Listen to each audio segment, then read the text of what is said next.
Assalamualaikum dan selamat sejahtera. Pada hari ini, murid-murid akan bersama dengan Cikgu Saripah untuk belajar bahasa Melayu secara dalam talian. Cikgu akan berkongsi dengan murid-murid semua tentang bahasa Melayu tahun 4 untuk sekolah kebangsaan. Unit 12, tajuk penyeri majlis. Standard kandungan 5.2, memahami dan menggunakan bentuk kata mengikut konteks.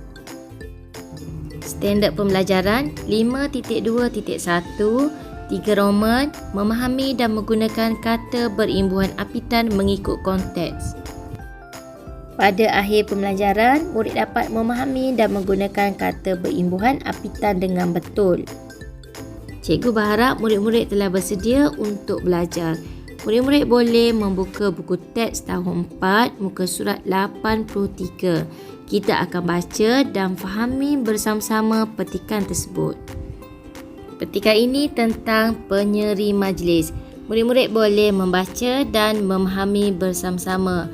Di dalam petikan ini terdapat perkataan yang berwarna biru, iaitu perkataan berimbuhan apitan. Kata berimbuhan apitan ialah kata yang menerima imbuhan pada bahagian hadapan dan belakang kata dasar. Contoh imbuhan apitan cikgu sertakan di sini ialah yang pertama, beran. Contoh perkataan beribuan. Meni, mewarisi. Menkan, memasukkan. Kean, ketibaan.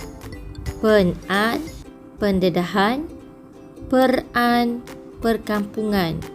Dikan, disertakan. Diketuai. Daripada contoh yang telah cikgu sertakan ini, murid-murid boleh lihat bahawa imbuhan apitan diletakkan di hadapan dan belakang kata dasar. Contoh yang pertama, beribuan. Kata dasarnya ialah ribu. Telah diletakkan imbuhan ber dan an. Seterusnya kita akan teliti dan kita akan cari bersama-sama imbuhan apitan yang terdapat dalam petikan pada halaman 83. Kita lihat yang pertama, Hadif dan keluarganya menghadiri majlis perkahwinan abang sepupu mereka. Di sana, dia melihat antara yang cantik di atas pahar. Di dalam ayat ini, terdapat dua perkataan yang mengandungi imbuhan apitan, iaitu yang pertama ialah menghadiri dan yang kedua ialah perkataan perkahwinan. Kedua-dua perkataan ini menerima imbuhan apitan, iaitu imbuhan awalan dan juga imbuhan akhiran. Kita lihat pula dalam petikan yang kedua, iaitu pahar ialah dulang yang digunakan untuk meletakkan barang hantaran bagi majlis perkahwinan dan pertunangan. Pahar diperbuat daripada tembaga. Murid-murid boleh meneliti perkataan yang telah cikgu gariskan ini, iaitu perkataan digunakan, meletakkan, perkahwinan dan juga perkataan pertunangan yang menerima imbuhan apitan. Kita lihat pula petikan yang seterusnya. Corak-corak pada pahar masih mengekalkan ukiran tradisional. Ukiran tersebut masih digunakan dalam seni tempel pahar sehingga kini. Baiklah, antara imbuhan apitan yang terdapat dalam petikan ini ialah mengekalkan, iaitu yang telah menerima imbuhan me dan kan. Kata dasarnya ialah kekal. Dan satu lagi imbuhan apitan, iaitu perkataan digunakan yang telah menerima imbuhan awalan di dan kan. Yang seterusnya, kita lihat pula dalam petikan ini. Warna pahar tembaga seakan-akan keemasan. Terdapat dua jenis pahar, iaitu pahar lepeh dan pahar berkaki. Kebiasaannya, pahar dialas dengan kain bersulam supaya kelihatan lebih menarik.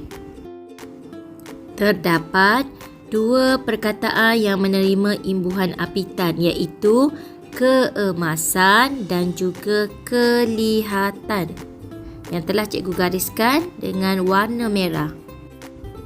Petikan yang terakhir, Paha tembaga agak berat dan tahan lasak.